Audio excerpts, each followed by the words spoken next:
This is me, and this is my girlfriend. Look at us all cute and happy. At the time of this recording, it's been 5 years since I was dumped. In that time, I've hired a breakup coach when my pain was at its peak. I did 2 years of therapy. I've coached several hundred dumpies through their breakups, and now I'm in a new, thriving and happy relationship. The process broke me and then remade me. But here are the 10 brutal facts that got me here and will also turbocharge your recovery. Brutal fact number 1. No contact is for your healing, not for getting your ex back. For the longest time, I bought into the use no contact to get your ex back bullshit. Type breakup, get your ex back or reconciliation into YouTube and you will find a billion creators selling no contact as a tactic because they profit off your desperation. But something about that never sat right with me. I eventually realized that my ex didn't even know I was doing no contact, nor did she probably care. If anything, she was probably relieved I wasn't bothering her. Nothing I did was going to change her mind. That was something she had to do on her own. So I started using no contact to get me back, to reclaim my power. It was brutal, but trying to manipulate someone back into loving me wasn't a love I wanted to be a part of. No contact didn't bring her back, but it did teach me how to love myself, and that is sexy as fuck. Brutal fact number 2. Overanalyzing your ex and the breakup won't bring you peace. I spent an entire year on YouTube trying to understand my ex. If I had spent that time trying to understand myself, I would have healed a hell of a lot faster. I watched every fucking video on attachment styles, narcissism, borderline personality disorder, you name it. The deeper I went, the darker the hole got. Then it hit me. How I feel isn't about my ex, it's about me. So why the fuck am I obsessing over what she's thinking and feeling? No amount of dissecting her attachment style, childhood trauma or past behaviour was going to give me the closure I craved. She left. That's the answer. The real answers, the ones about my pain, my healing, were inside me the whole time, and they're inside of you for your journey. Brutal fact number 3. Your ex isn't some perfect being. You just put them on a pedestal. The moment I realised my ex wasn't better than me, that she had her own trauma, attachment issues and lack of relationship skill, my desire for her dropped significantly. The lesson here? Stop idolising someone who fucking left you. I never agreed with her decision, but I respected it. And eventually I learned to respect myself more. I also had to face the truth. She wasn't some goddess. She was just a flawed human being like the rest of us. And honestly, remembering how bad the toilet stank after she took a shit was a great reminder of that. Brutal fact number 4. The breakup isn't the end, it's just the beginning. I thought my life had ended. I lost my home, my stepdaughter and my partner all in one fucking day. I went from provider, protector, father and lover to being evicted like a roommate who hadn't paid their rent. But then I realised her saying no to me meant I could say yes to everything else. I could spend all my money on me. I could date the women I actually found attractive. My duties as a stepfather were gone, so I had time to start new hobbies, meet new people and climb mountains. Breakups feel like the end, but they're really the start of a new chapter. It's also a chance to own your shit. What did I bring to the table that contributed to this breakup? What can I fix to prevent this from happening again? If we can't admit to our own mistakes, we're not growing. Sometimes we have to cut off parts of ourselves to grow. That means owning our shit, fixing it, and making sure the next person gets the best version of us. Brutal fact number 5. Separation anxiety can make you do crazy shit. I can't tell you how many emotional vomit essays I had typed out in WhatsApp ready to send to my ex. I would spend hours on them.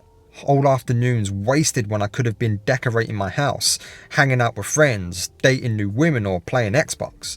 Breakups trigger the same part of your brain as drug withdrawal, making us do things we normally wouldn't, like sending needy texts, obsessively checking their social media, or even showing up where we know they'll be. Thankfully, I never hit the send button because I asked myself, how will this change anything? How will this change my situation?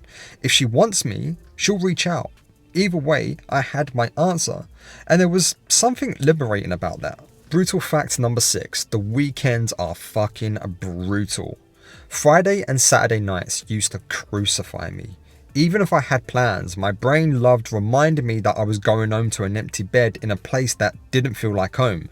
But I realised something. Every weekend I got through without contacting my ex was proof that I was healing. It was proof that I was improving and proving wrong anyone who ever doubted me. The weekends became my proving ground, my battlefield. Eventually they become enjoyable again, and then I started looking forward to the alone time. Brutal fact number 7. Therapy and coaching is painful, but I believe to be necessary. 6 months into my breakup, I was drowning in the anxiety, anger, loneliness and confusion. There's only so much YouTube you can watch before you realize you need real help. Help tailored to your unique situation. I finally booked a coaching session with a coach I'd been watching on YouTube for a while. I'd stopped watching all the X-Back bullshit a long time ago. At the time, there was only a few people I really trusted on YouTube who focused on healing rather than getting your ex back. That session changed everything. Getting professional help for a breakup is like going to the gym. Painful in the moment, but necessary for growth. If we avoid facing our emotions, they will only hit us harder later. Best money I've ever spent. Brutal fact number 8. Building a new life without them is lonely as hell. I tried to change everything I was doing, thinking it would make me forget about her. The harder I tried, the more I thought about my ex. I did things I never did before, even things I didn't even enjoy, just to distract myself.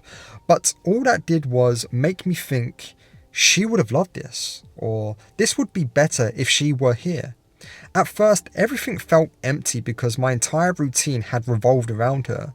The key to moving on wasn't forcing myself into new experiences per se, it was reconnecting with the things I loved before I abandoned myself for her. Brutal fact number 9. Moving on takes longer than you want it to. There's a hard way and an even harder way to heal. The hardest way? Do what I did for 18 months and obsess over your ex, try to win them back, drive yourself crazy guessing what they're thinking, and refuse professional help.